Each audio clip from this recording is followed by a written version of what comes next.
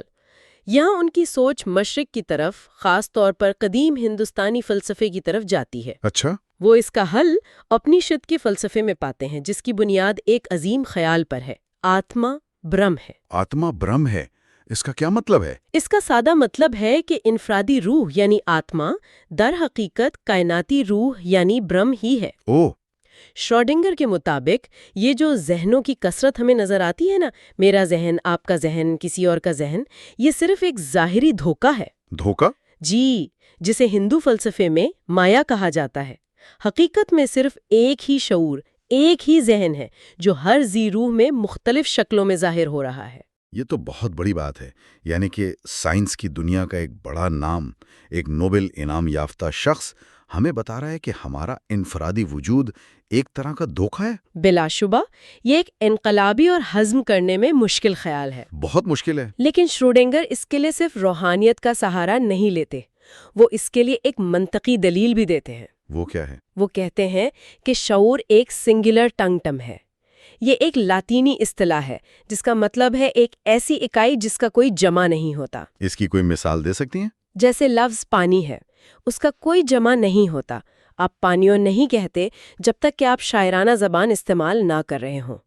پانی اپنی فطرت میں ایک ہی ہے۔ ٹھیک ہے۔ شروڈنگر کہہ رہے ہیں کہ شعور بھی ایک ایسا ہی تصور ہے، یہ اپنی فطرت میں واحد ہے، آپ اسے ٹکڑوں میں تقسیم نہیں کر سکتے۔ تو پھر یہ اربوں الگ الگ ذہن جو نظر آتے ہیں، یہ ایسے ہی ہے جیسے ایک ہی روشنی ہزاروں شیشوں سے منعکس ہو کر ہزاروں الگ الگ روشنیاں نظر آ رہی ہوں، لیکن اصل منبع ایک ہی ہے۔ واہ! اور کیا وہ اس خیال کی حمایت میں کوئی سائنسی ثبوت بھی پیش کرتے ہیں؟ وہ اپنے دور کے ایک عظیم ماہر فعلیات سر چارلز شیرنگٹن کا حوالہ دیتے ہیں۔ جی۔ شیرنگٹن اس بات پر ساری زندگی حیران رہے کہ ہمارا دماغ جو اربوں خلیوں اور سینکڑوں مختلف حصوں پر مشتمل ہے، اور جہاں ہر وقت لاکھوں سگنل دوڑ رہے ہوتے ہیں، بالکل، اس سب کے باوجود ہمارا تجربہ ہمیشہ ایک واحد، متحد اور مکمل شعور کا کیوں ہوتا ہے؟ یہ سب کچھ ایک اکائی میں کیسے بندھ جاتا ہے؟ اور شروڈنگر کے لیے اس کا جواب یہی تھا کہ اصل میں شعور اپنی فطرت میں ہی واحد ہے۔ جی، اگر شعور ایک ہی ہے اور یہ خیال مشرقی روحانیت سے بہت قریب ہے، تو پھر سائنس اور مذہب کی اس پرانی لڑائی کا کیا ہوگا؟ سائنس پر تو ہمیشہ سے یہ الزام لگتا ہے کہ وہ خدا، روح اور روحانیت جیسے تصورات کو مسترد کرتی ہے، کہ وہ دہریت کو فروغ دیتی ہے۔ شروڈنگر اس الزام کو ایک بہت بڑی غلط فہمی سمجھتے ہیں۔ اچھا۔ وہ کہتے ہیں کہ سائنس کا خدا سے انکار دراصل اس کی کوئی نظریاتی ضد نہیں، بلکہ اس کے اپنے بنائے ہوئے طریقہ کار کی ایک مجبوری ہے۔ مجبوری؟ کیسی مجبوری؟ ان کے مطابق سائنس نے اپنا آبجیکٹو ورلڈ ماڈل بناتے وقت ایک بہت بنیادی چیز کو مساوات سے باہر نکال دیا تھا۔ اور وہ چیز کیا تھی؟ مشاہدہ کرنے والا ذہن، یعنی خود شعور۔ ایک منٹ، اسے ذرا آسان لفظوں میں سمجھائیں۔ آبجیکٹو ورلڈ ماڈل سے کیا مراد ہے؟ دیکھیں، سائنس کی بنیاد اس اصول پر ہے کہ سچائی وہ ہے جو سب کے لیے یکساں ہو، جو موروثی یعنی آبجیکٹو ہو۔ ٹھیک ہے، تاکہ تجربات کو کوئی بھی کہیں بھی دہرا سکے اور نتیجہ ایک ہی آئے۔ بالکل، اس معروضیت کو حاصل کرنے کے لیے یہ ضروری ہے کہ مشاہدہ کرنے والے کی ذات، اس کے احساسات، خیالات، تعصبات، اس کا شعور مساوات سے باہر رہے۔ تو سائنس دنیا کو ایسے دیکھتی ہے جیسے کوئی انسان اسے دیکھ ہی نہ رہا ہو؟ جی، یہ ایک ایسی دنیا کی تصویر ہے جس میں دیکھنے والا خود موجود نہیں ہے۔ شروڈنگر اس کی ایک مثال بھی دیتے ہیں نا؟ جی، ایک شاندار مثال۔ تصور کریں ایک پینٹر ایک خوبصورت منظر کی تصویر بنا رہا ہے۔ وہ ہر درخت، ہر پہاڑ، ہر بادل کو کینوس پر اتار دیتا ہے۔ رنگوں اور روشنی کا بہترین استعمال کرتا ہے۔ جی، لیکن ایک چیز ہے جو وہ اس تصویر میں نہیں بناتا، خود کو۔ وہ خود اس منظر کا حصہ ہونے کے باوجود تصویر سے باہر ہے۔ سائنس بھی یہی کرتی ہے، وہ کائنات کی تصویر بناتی ہے، لیکن اس تصویر میں دیکھنے والے یعنی خود شعور کے لیے کوئی جگہ نہیں رکھتی۔ اور اس کا نتیجہ کیا نکلتا ہے؟ نتیجہ یہ نکلتا ہے کہ جب آپ نے دیکھنے والے، محسوس کرنے والے، سوچنے والے ذہن کو ہی اپنی بنائی ہوئی دنیا کی تصویر سے خارج کر دیا، تو پھر اس ذہن سے جڑے ہوئے تصورات جیسے روح، خدا، اخلاقیات یا حسن کا احساس، ان سب کی اس تصویر میں کوئی جگہ کیسے ہو سکتی ہے؟ یہ سائنس کی غلطی نہیں بلکہ اس کے طریقہ کار کی ایک حد ہے۔ سائنس خدا کو رد نہیں کرتی بلکہ اس کا طریقہ کار ہی ایسا ہے کہ وہ اس سوال تک پہنچ ہی نہیں سکتی۔ یہ واقعی ایک حیرت انگیز فکری سفر ہے۔ بالکل، انہوں نے ہمیں سکھایا کہ زندگی طبیعت کے قوانین کی خلاف ورزی نہیں کرتی، بلکہ انہی قوانین کی ایک شاندار اور انتہائی پیچیدہ تشریح ہے۔ زندگی کائنات کے عمومی بگاڑ یعنی انٹروپی کے خلاف ڈٹ کر کھڑی ہوتی ہے اور نظم پیدا کرتی ہے۔ اور شاید اس عظیم نظم کی بنیاد میں وہی ایک وحدانی شعور کار فرما ہے جو ہم سب میں مشترک ہے، جو اس کائنات کا تجربہ کر رہا ہے۔ یہ تھی ایرن شروڈنگر کی عظیم کتابوں زندگی کیا ہے اور ذہن اور مادہ کی کہانی، جس نے نہ صرف بائیولوجی بلکہ فلسفے اور فکر کی دنیا پر بھی گہرے اثرات مرتب کیے۔ امید ہے کہ یہ سفر سننے والوں کے لیے بھی اتنا ہی دلچسپ اور فکر انگیز ثابت ہوا ہوگا۔ مجھے بھی یہی امید ہے۔ اس گہری گفتگو کے لیے آپ کا بہت بہت شکریہ۔ اور اگر شروڈنگر کی بات درست ہے کہ ہم سب ایک ہی شعور کا حصہ ہیں، تو پھر ہمارے انفرادی وجود، ہماری خوشیوں، ہمارے غموں اور کائنات کے ساتھ ہمارے تعلق کے کیا معنی ہیں؟ یہ سوال ہم اپنے سننے والوں کے لیے سوچنے کے لیے